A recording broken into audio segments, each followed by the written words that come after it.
Hey guys, I'm your host Smitha and welcome to Journey Podcast, your weekly podcast on transformational journeys. Hope you guys enjoy. Hello everybody, I have Coleen Gose with me today. She is a life coach for women in toxic relationships. She teaches women in toxic relationship how to develop their voice to get out of their life of fear and stress to a life of freedom, joy, and empowerment. She shares her experiences and tools of self-discovery and growth with her clients so that they can live a life of abundance while feeling empowered, fulfilled, and confident. Thank you for being on the show, and thank you for your patience. And yes, please go ahead and talk about your story with our audience.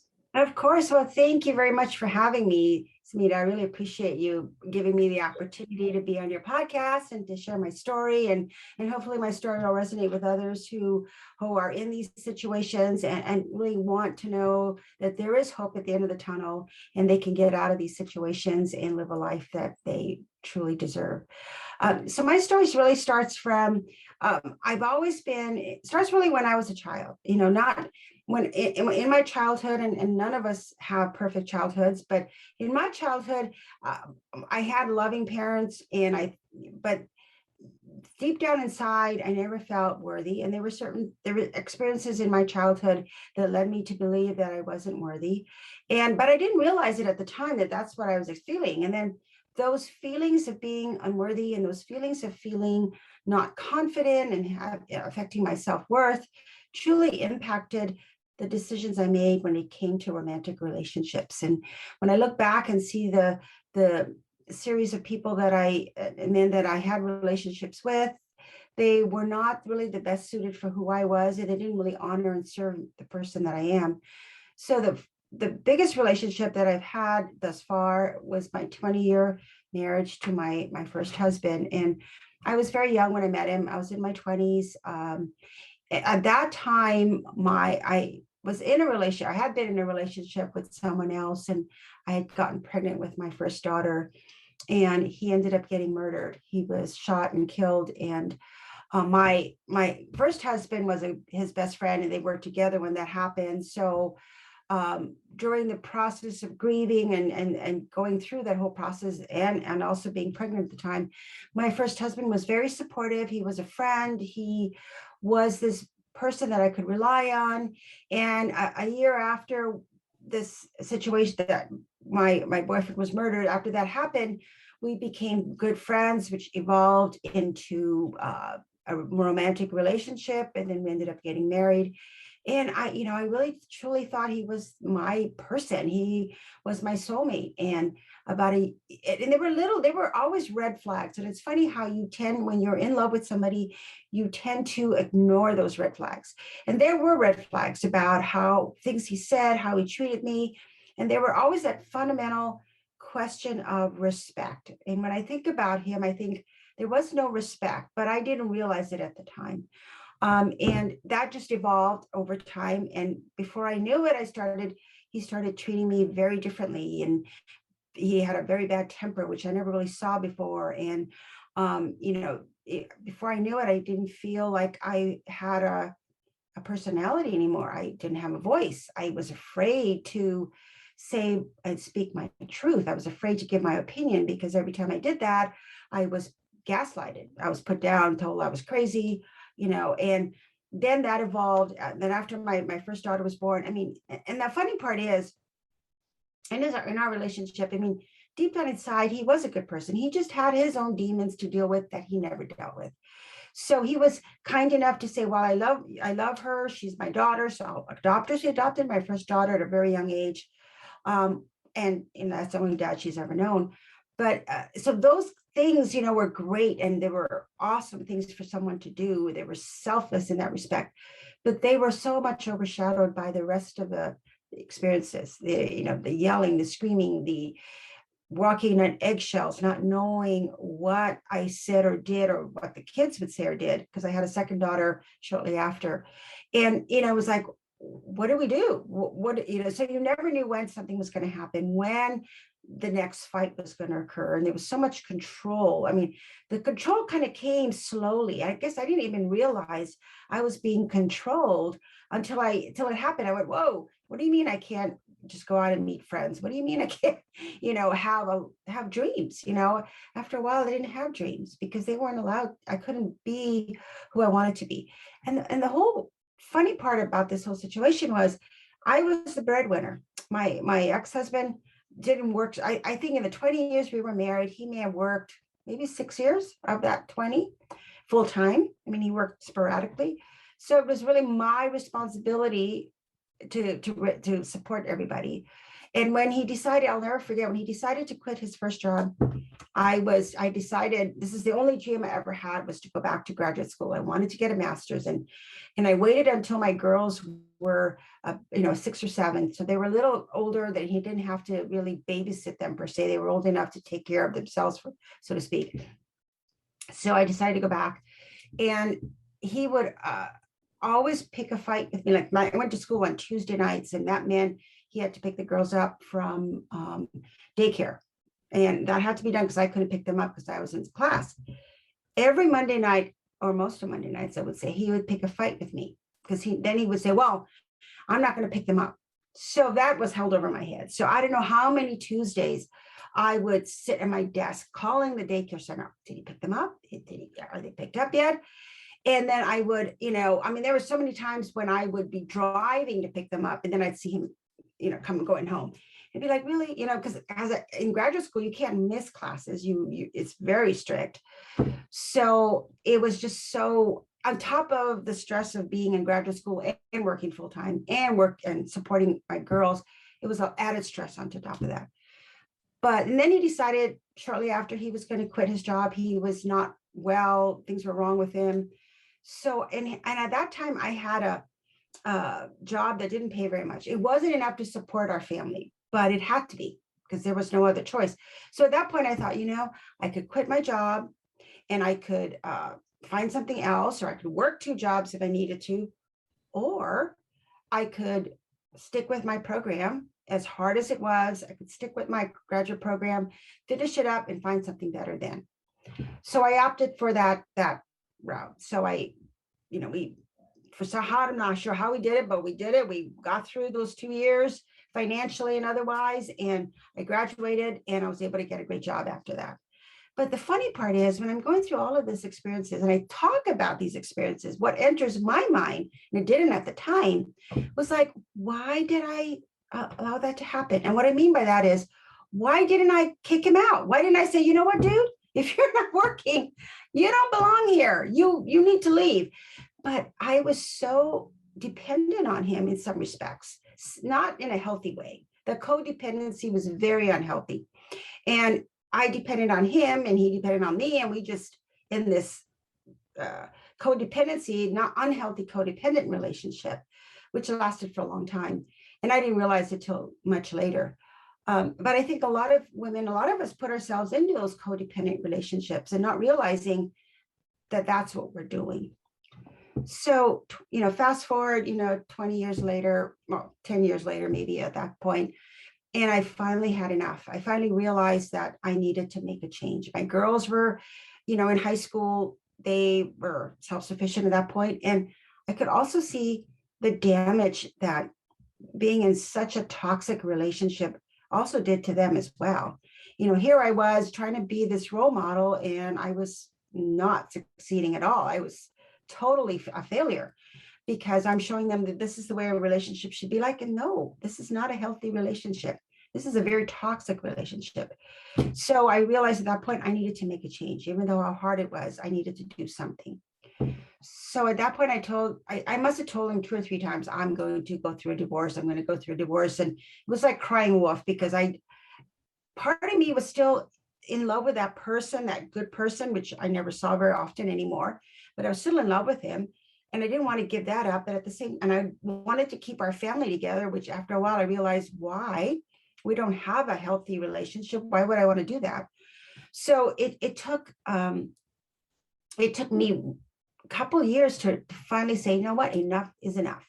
So I went through a divorce attorney. I filed for divorce, and I remember at that point, this story I haven't really shared with anybody, but this is the crux of why I finally decided to leave. I came home one night from from working. At that point, we had decided to separate. So we had a little guest house outside, a little shed outside that he lived in. And I lived in the main house with my daughter. And she was out that night. She wasn't home. And I got home from work. And at that point, we had about 4 or 5 dogs. So I came home and I noticed the dogs weren't in the house. I'm like, what happened to the dogs? So I went outside and he had all the dogs with him in that little shed. And he had gas cans all around the shed. And he said, if you don't stop this proceeding, I'm going to kill all the dogs and I'm going to kill myself and I'm going to set this thing on fire. And I remember just being felt so helpless and so, I don't know, I can't even say in words how I felt. Just felt so, it was just devastating. I don't even know if that's the right word for it. But I remember just trying to plead with him, don't do it, this and that. And then one of the dogs was my dog. She was a pug. And he remember him carrying her and said, I'm going to throw her, down and kill her because that's your dog. I mean, it was just so over the top. I don't even know how to explain it. So at that point, when that happened, I remember going into the house and I didn't know what to do. And then things got quiet. And then he released the dogs about an hour later. They came back in the house. But at that point, I knew that's it. This is beyond cuckoo. This is beyond serious. I mean, because I had learned at that point to take everything he said for what he said. I mean, for truth. Even though 9 times out of 10, he probably wouldn't do it. I didn't know that. So I had to take everything he said for what it was worth.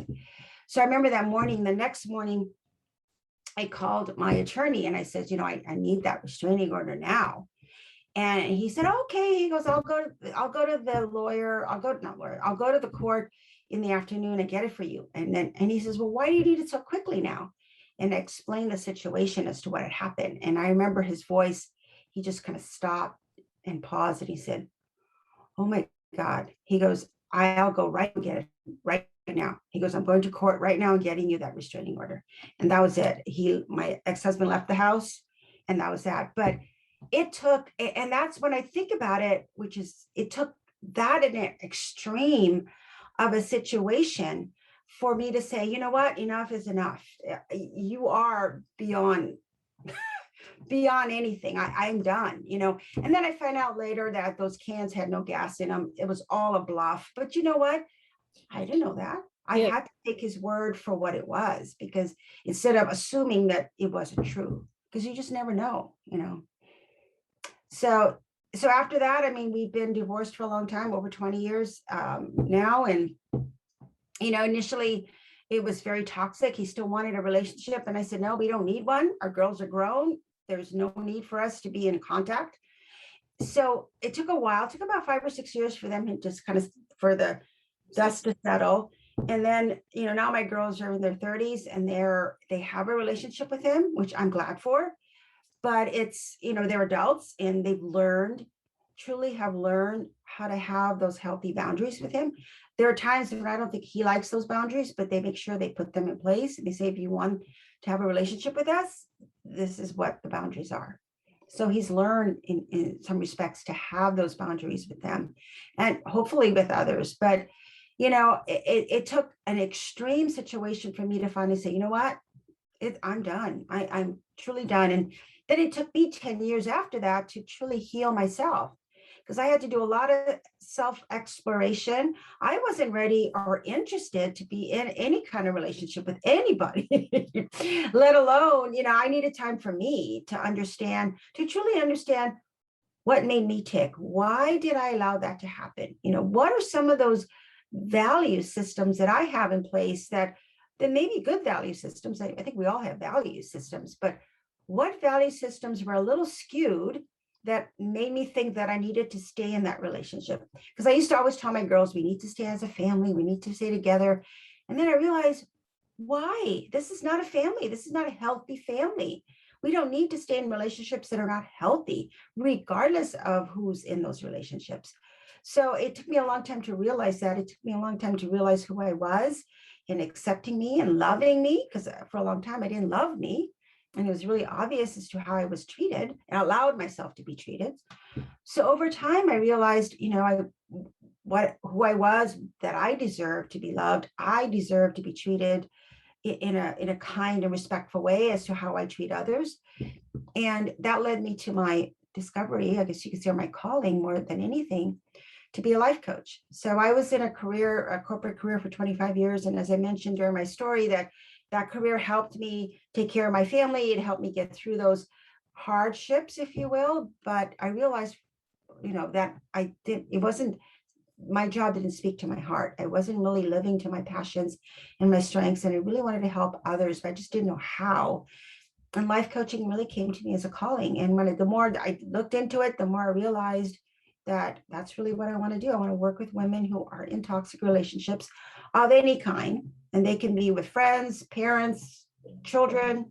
It doesn't necessarily be a romantic relationship. I really want to help those who feel stuck, like I did, who feel that there's no way out, that they've got no support. Because when you're in those relationships, you end up, your support system, whatever support system you had, tends to go, it goes away after a while, because you are controlled by your spouse. He makes it really difficult for you to stay in those relationships with your family. I mean, my mom and I were close, and she'd visit me every year. She lived in Hawaii, or she lived in Hawaii. And she wanted to be close to her grandkids, but he made it really difficult for that relationship to continue, even though it did, but it was difficult. And all of those close relationships I had with family and friends, they just kind of dispelled over time. I have them now, but I didn't have them then. So when it came to needing support to get out of those situations, I had no support. I had nobody I could call. And really, I felt more embarrassed too. Like, oh God, I don't want people to know what I'm going through. I don't want to tell people what's really happening in my house, how I'm being treated and how my girls are being treated. Or I didn't want anybody to know that, because then I felt embarrassed and ashamed. I think as people in toxic relationships, we tend to take on those feelings of shame and embarrassment when it really isn't feelings we should even feel. It's really not something that we are creating. So therefore, we shouldn't feel that way. But it took me a long time to realize that. So being a life coach for women in toxic relationships allows me to work with women who are stuck, who have no support system, and provide them with that support system, and also provide them with the tools to get out of those relationships, the skills to say, I'm a good person. I deserve to be treated better, and change those mindsets about ourselves and really move forward. Now, whether they want to enter into another relationship or not, that's not the goal. The goal is to say, I am valued, I am loved, I am honored. And no matter what kind of relationship I enter into next, friendship, whatever it may be, I'm going to make sure that I am honored and people treat me with respect, and really make sure that those things are there. Absolutely. Absolutely. I'll agree with that. Yeah. I don't want to stop you, please. No, so that's why I really have been called to this. And when I work with women, when I just have just conversations like this, it just really speaks to my heart that, there's so many people out there that are in toxic relationships and not knowing what to do, not having somebody to talk to because they're ashamed or embarrassed. And knowing that there are people like myself out here in the world that you can speak to, that you can, reach out to for help. And I want to be there for them, and to say that I am that person who can then help you build that support group, support network that you're going to need to move forward, not only in getting out of your relationship, but also thriving and blossoming as a person. And that's what we all need to grow. Amazing. Amazing. When you said your story can be resonated with at least some of the women, the reason that I actually got connected with you is your story is much more closer to me. Whatever you have gone through, most of it I have gone through myself. When I'm hearing your story, I feel like I'm reliving or like rehearing my own story. And yes, you put up with the same thing for 20 years. Yes, I did that too. And I really don't know why I did that. As you were mentioning, that is the same kind of mindset that we are having, I believe. So instead of jumping at the point, I would like to start from the beginning. You mentioned in your childhood that you don't have that self-esteem, or you never felt that self-worth. Is there any specific reason why you had that kind of mindset? Yeah, it's funny I knew later on in life that my self-worth was at an all-time low, and I just didn't know why. But the reason for that later on in life I realized was when I was a kid.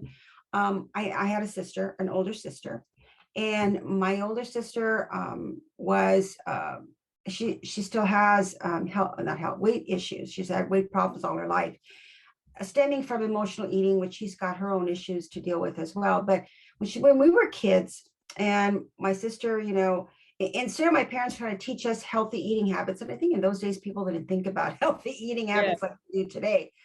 But when my sister would gain weight, which was very easy for her to do, given her body type and all that stuff, she would, then she would ask my parents for something like, "Oh, I really want a new record," and my parents would go, "Well, if you want a new record, you're going to have to lose 20 pounds." And instead of giving her something, so they felt that that was their way of encouraging her to lose weight. So my sister had such great willpower, so she'd lose the 20 pounds. They'd give her the record, and then nothing was changed, meaning that for her it was a reward system. Like, I do something, I get a reward. But she had no understanding of how her health was being impacted, and how changing her diet was a lifestyle change. It wasn't just a temporary measure you did to gain something else. But that kind of continued on and on and on throughout our childhood. So I remember when I was, I don't know, maybe 8 or 9, my sister wanted a pair of go-go boots. And she had asked for that, lost the 20 pounds, got her go-go boots. And then when I asked for it, and I didn't have weight problems at the time. So there was nothing, I couldn't lose weight for it. But instead of finding something I could do to earn them, my mother just told me, "No, you don't need them. No, you're not getting them." And I thought, "But why? She got a pair. Why can't I get a pair?" So instead of finding something to me, she just kept telling me, "No, you can't have them." So then my dad felt really bad for me, because he thought, so he went and took me to the store and bought me a pair of go-go boots. I came home, I was so excited. Oh, I was so excited. And then my mom saw them, and she immediately started screaming at my dad, "Why did you take her? Why did you get this for her? Why? She didn't do anything for him." And so that was like the start of my self-worth getting slowly eroded away.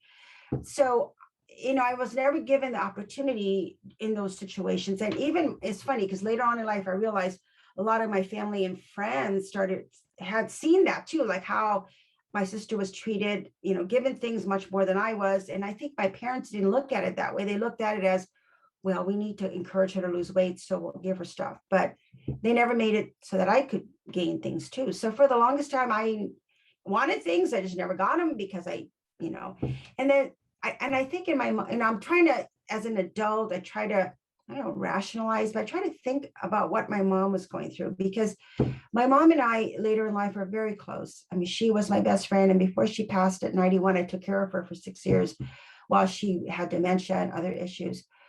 But as I try to understand from her perspective what she was thinking, because I don't think deep down inside she wanted to hurt me.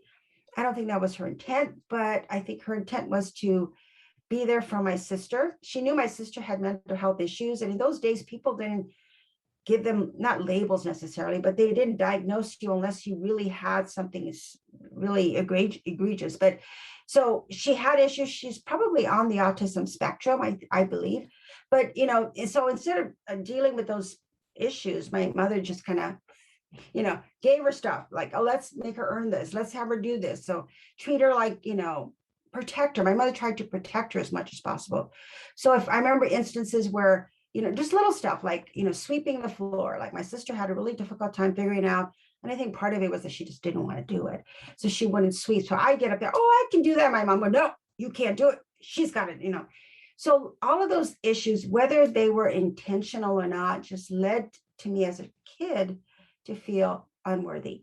And those feelings just continued to grow and grow and continue throughout my life, to the point as an adult, I, saw myself in these relationships where I was treated so badly, but I didn't feel like I deserve any better. I didn't truly believe that I deserved to be treated better than I was. And now I look back going, oh my God, what was I thinking? But I wasn't, because of my mindset at the time. I felt so unworthy, so unloved, that if someone showed me attention of any kind, negative or otherwise, that meant they cared for me. That meant that I was, I'm not saying important to them, but I was part of their life.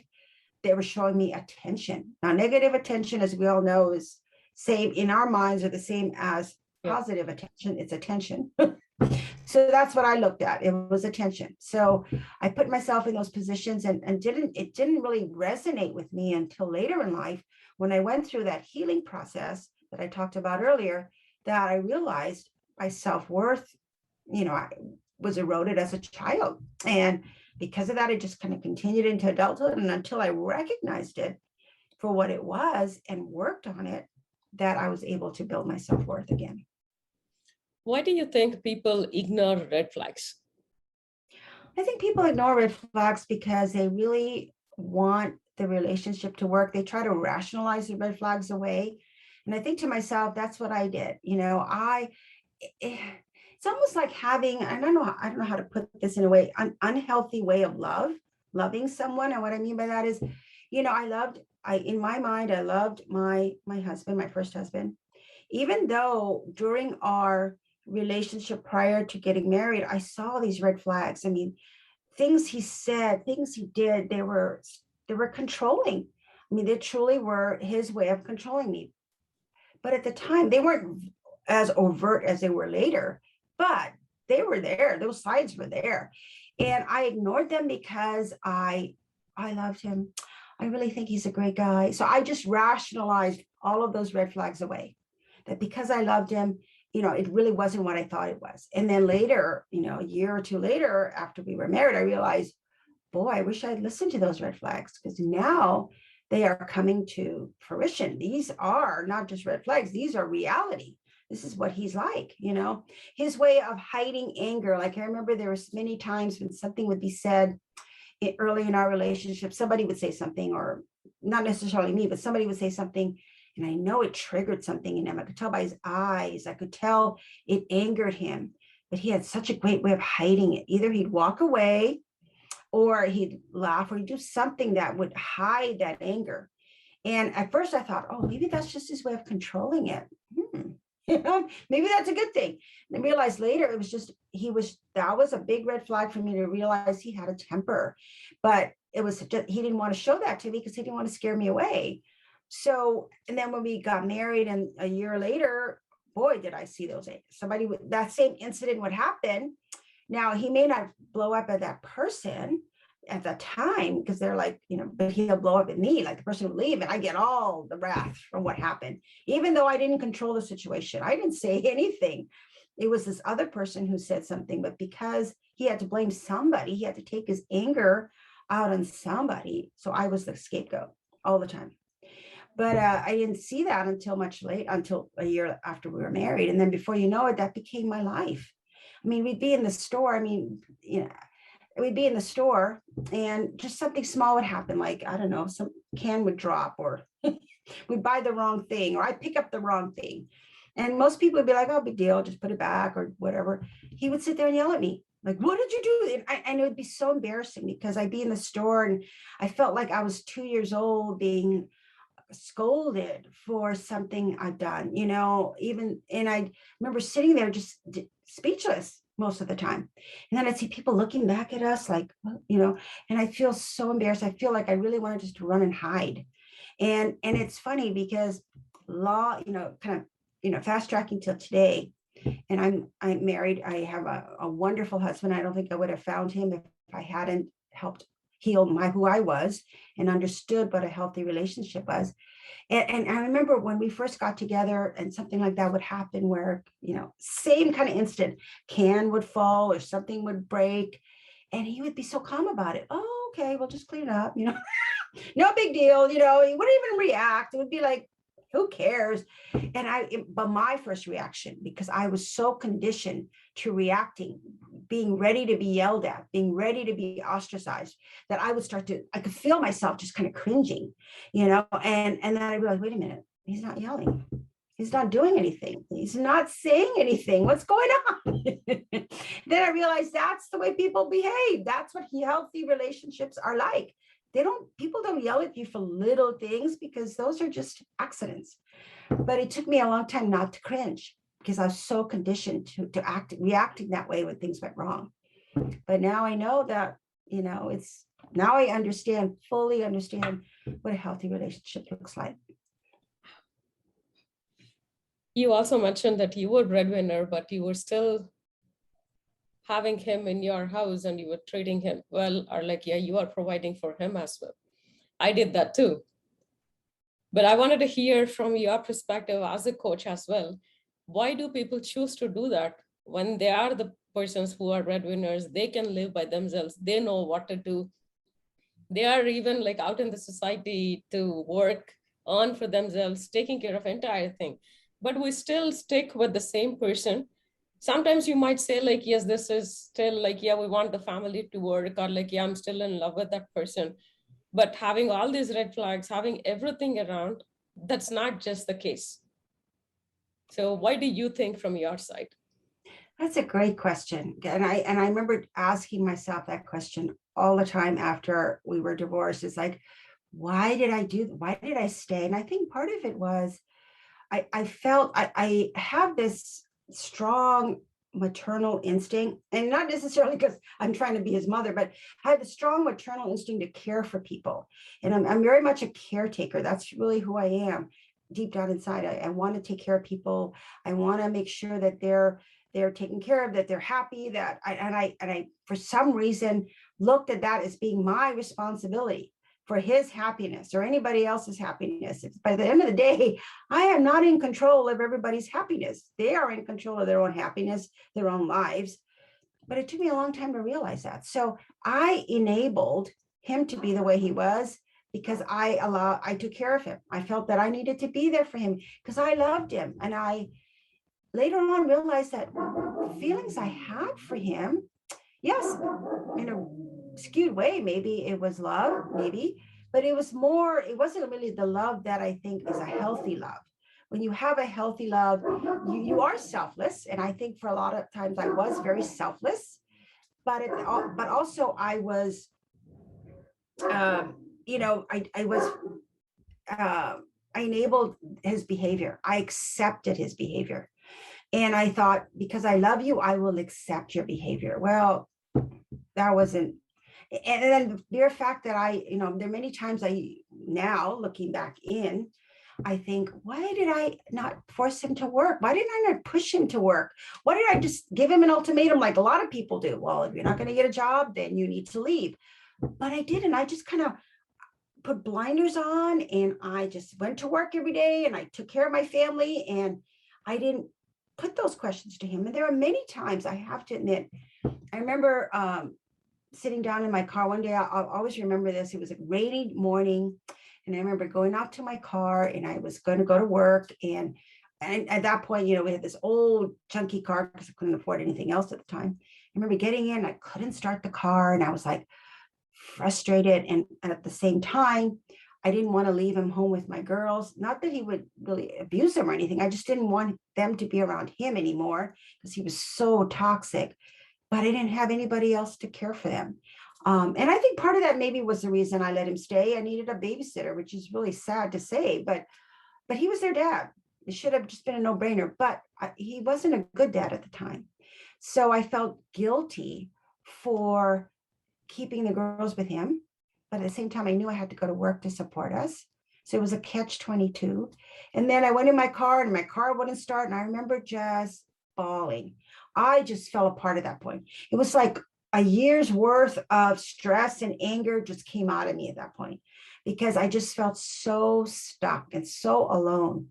And I had no answer as to how I'm going to get out of this situation. What do I do? What do I leave my girls there? Do I take them? If I do, where do I go? What do I do? I need to work. and I remember feeling so helpless, just so helpless. And then when my car didn't start, I was like, oh God, now I can't even do anything anyway. It was just one of those helpless times when I had no answers. I had nobody to lean on. And I looked at him as my partner, but not really, but I didn't want him to be there, but I had no choice. It was just so, I felt so lost and I felt so alone. Have you ever felt that you will be able to handle any kind of stress around the world? For example, in your situation, you are earning, you are managing your kids, you enrolled back yourself into the school, and you were handling like so many things, so many scenarios all around. But the only stressing point, or the most stressing point, is always with that person. Have you ever felt in that way?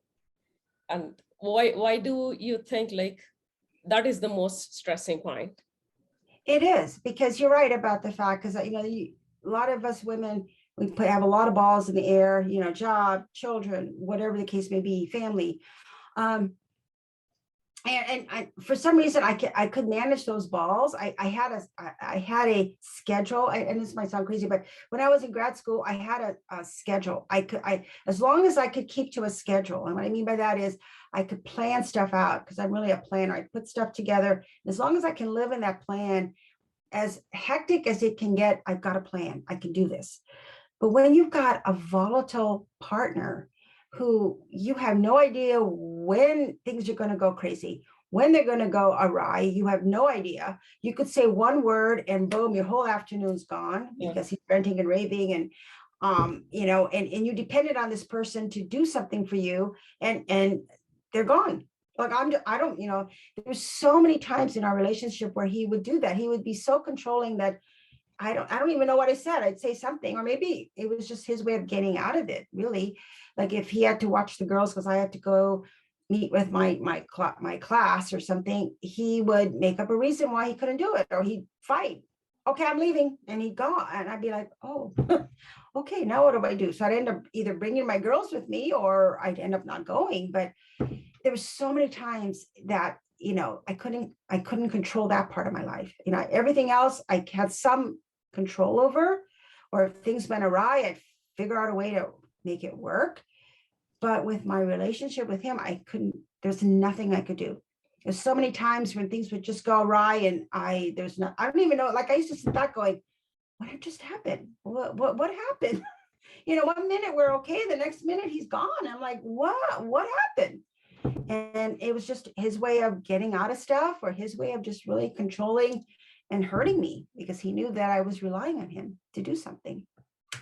Or you always felt guilty that this is happening to you, or like this is happening because of what you were doing? Yeah, I did. There were times in the beginning I used to feel guilty, like, oh, I must have said something. Oh, I must have done something wrong. And then I go, wait a minute. Let's play that tape over. And I realized, no, I don't even know what I said, to be honest with you. But I mean, definitely there were times when I felt that I was like at fault. Oh, I just didn't say that. Or I just didn't do that. I'd go through that scenario, even though I don't even know what I said to trigger it. But oh, maybe I shouldn't have said that, or maybe I shouldn't have done that. Or, you start second guessing yourself, but you have no idea which one of those situations actually caused the fight to begin with. You have no idea. Man, this is so much to take. Okay. I When know. you are explaining, when I say like, yeah, so much to take, to be honest, every single scenario, every single question that I'm asking you right now, I lived it. That's why I'm trying to like get it from the other person on how our mentalities are dealing with all these things. And you had a traumatic situation with the dogs. Of course, throughout you had like, yeah, whatever the traumatic pains are, like the triggers that you had. And the situation with the dogs were like the biggest trigger that you wanted to go and get a restraining order right away. Later on in your life, how many days, years, or like whatever the time period that you took to heal that, what was the process like? And how do you actually feel with that situation? Well, the process took a long time. And I think part of it was just recognizing. I had to truly sit back and recognize what I was feeling and what I was doing. Because to be honest with you, almost was like being on autopilot. you Yeah, know, uh, for the I like that word, autopilot. yeah, autopilot, like, I'd be on autopilot most of the time. And, I had to realize that no, this is not the way I want to live my life. I don't want to live my life not knowing, not having a true partner, having someone always hold stuff over my head, having somebody who used to guilt me into things. Our finances were such a big mess. And part of that was because he would want something and he'd guilt me into it. And I'm like, no, but you really can't afford it because, this is all we got. And he just guilt me into wanting whatever he wanted. So it was just so unhealthy in a lot of ways. But it took me a long time to be able to take everything apart and realized what was truly unhealthy because it was my life. It was autopilot. I was used to do this, but I had to spend years trying to unravel everything to truly understand what happened or what was going on, and then to build healthy habits or healthy, even around money, around, everything. I had to build healthy habits. I had to understand first and foremost what was healthy and then build those into my life and make those my next habits, if you will, throughout my life. And then also having that good sense of self, because to be honest with you, I don't think most of my life I truly had a good sense of self. I was a compilation of everybody else's opinions, especially my first husband's opinions on things. I became whatever he thought. I didn't have my own voice. Whatever his, so when people used to ask me, what do you think about this? I'd have to go, I don't know, because I never really had my own opinion for such a long time. I really don't know. So it took me years to figure out, okay, who am I? What are my thoughts? What are my feelings? What are my true values? I mean, yeah, you kind of know basically what your values are, but really, what are my core values? So I did a lot of work in understanding my core values, whether they were through assessments, which is what I take clients through, but truly understanding, well, who are you, as a person? What are your innate core values that you were born with? What makes you tick? And it took me a while to figure out what makes me tick. And then, interestingly enough, going through the coaching program, because I became a certified coach a couple of years ago, going through that whole process helped me grow as a person. Absolutely. Yeah, now I look back and go, ooh, I kind of like the person I met today. I didn't see that person 10 years ago. I like who I am today, but it took a long time to get to that point. Now, again, there are traits of who I am that I've always had, but I just hit those. Those were put in the background. Now I'm truly being the authentic person I am. And I feel empowered to be that person. I feel that whether people accept me or not is not important. I am who I am. But it took me a long time to get there because I was very much a people pleaser. I wanted to make sure everybody liked me. And I never said anything wrong, or I'm not wrong necessarily, but anything contradictory to what I believed other people believed. And now I feel like, no, in order to be respected and loved, I've got to be me. Now, whether people agree with me or not, that's okay. They don't have to.